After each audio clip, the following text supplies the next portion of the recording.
How y'all doing? Pretty good. How about you, Ryan? Good. Ryan, coming back with this defense. So, what's one thing this defense has been trying to focus on, especially even though we're in this early part of fall camp? But like, what's something y'all been trying to focus on? I'll say main thing we're trying to focus on is not getting cut back on because last year we gave up a numerous amount of explosive plays, and that mainly came from the ball cutting back across our face. So when we're running downhill, tracking the ball, we want to make sure that we're tracking our back hip and keeping everything in front of us and not letting it cut back. You mentioned explosive plays, but it also seemed like turnovers was something you wanted more of. I remember hearing that last year a lot. How much emphasis has gone into that early in fall camp, just trying to create turnovers? I just feel like the coaches, they put us in specific places to make those plays and turn over the ball last year, but we didn't capitalize on it. And that's the main thing. Getting on the job after practice, catching the ball, working the turnover circuit throughout like the beginning of practice, like punching the ball out and stuff. I mean, we're in a position to make the plays, and now we just got to capitalize on them, I feel like.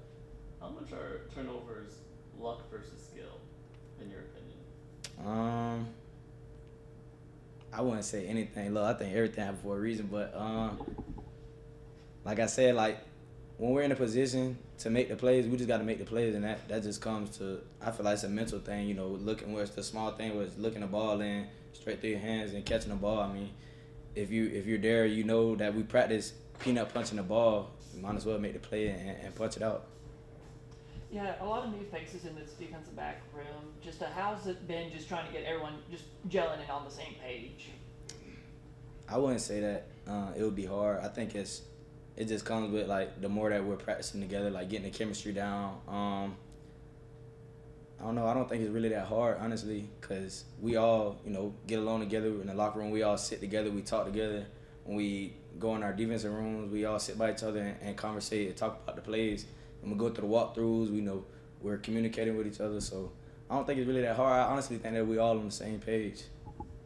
Well, which corners do you feel like have really been like standing out in the practice so far? All the corners. I like all the corners, but one specifically, Amarian Atwood. He been balling lately. That's my boy since I got here, but he ain't got the chance to get in yet because he just been dealing with injuries. But this year, I think he'll have a big year, and I'm happy to see him balling. If I'm remembering this right, you finished second on the team in tackles last year. If not, you were right up there, somewhere around there. It seemed like it didn't come along until a little later in the season, and all of a sudden you splashed on the scene. Talk a little bit about your first season at Texas State and what that was like working your way up through the rotation before solidifying yourself. I'll say, it was, nothing but God.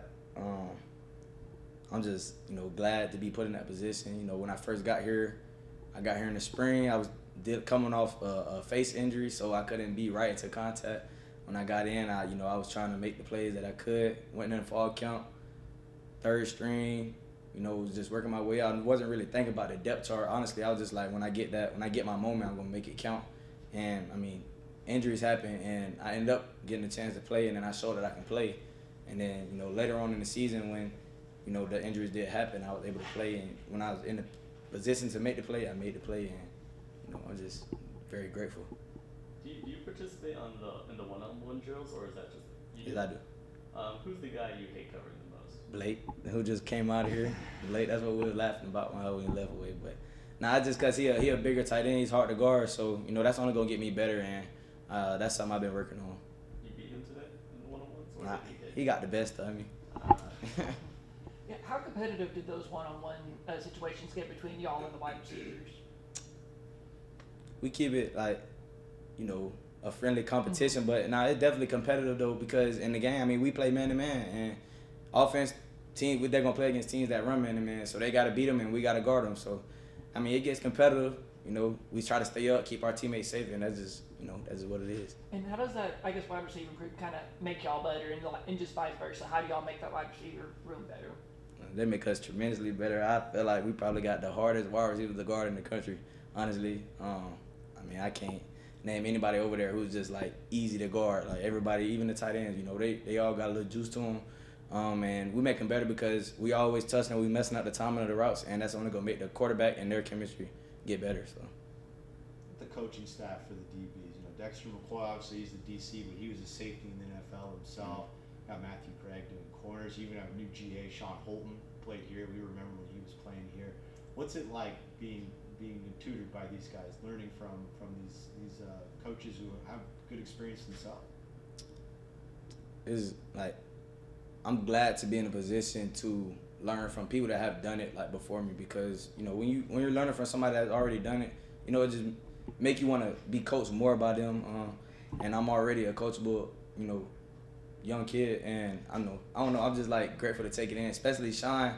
Even though I wasn't here, I watched, when I was getting recruited by him, I was watching the game, and I watched the bowl game. He got picks in the game and everything, and he left. But, every time we were watching film last year for me to learn on how to play in the defense, I seen him do it. So he's coming back, he's teaching us, he's pouring into us, and, I'm just grateful. I'm pretty sure all the safeties grateful to be coached by Coach Dex, Coach Greg, Coach Holton, Coach Stuck, everybody. I mean, that's what I'm grateful for. With Sean Holton, seeing former players and seeing alumni come back and brought into the fold, on whether it's in the coaching staff or just around the program, seeing that a lot the last couple of years. How does that make you feel as a future alum when you see that and you realize, oh, even when I'm done playing here, still have people reaching out around here? How does that feel to witness that? I mean, it feels good just because I've always, talked about how I wanted to be a coach after I was done playing, and to know that loyalty matters to the coaches. Like they're gonna show love to the guys who's already been here and that wants to get bigger and wants to grow in the coaching aspect. I really appreciate that, because that is something that I want to do when I grow up and I get done playing.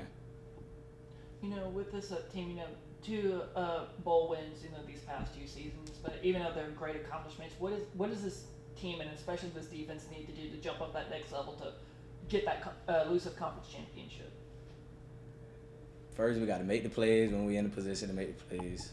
Get out the field on 3rd down, and then it just come to building the chemistry together. I mean, we got a lot of new faces, but we still got a lot of guys that was here last year that know how to practice, that know how to play, and we know how to bring the team together, and that's just what it comes down to. Like, if we got the chemistry together and we on the field, we flying around making plays, I mean, there's nobody that can do something with us. Why do you want to be a coach whenever you're done playing? Is there a specific reason, or you just like mentoring? I don't know. I just feel like I'm a smart football player, and that's just something that I want to do. Like, I've always been taught, like, if you do what you love, you'll never work a day in your life, and that's what I love to do. I love football.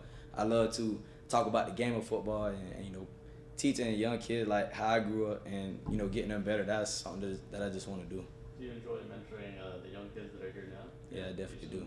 Who are some kids that you really have a good relationship with in terms of that? One kid, Tice Williams, that's my guy. He came in last year as a freshman, and honestly, I thought he was gonna play last year. He came in, but he had to get bigger. He had to learn the game of football some more, and I was able to teach him. And now he's flying around. He was flying around in the spring, flying around in fall camp right now.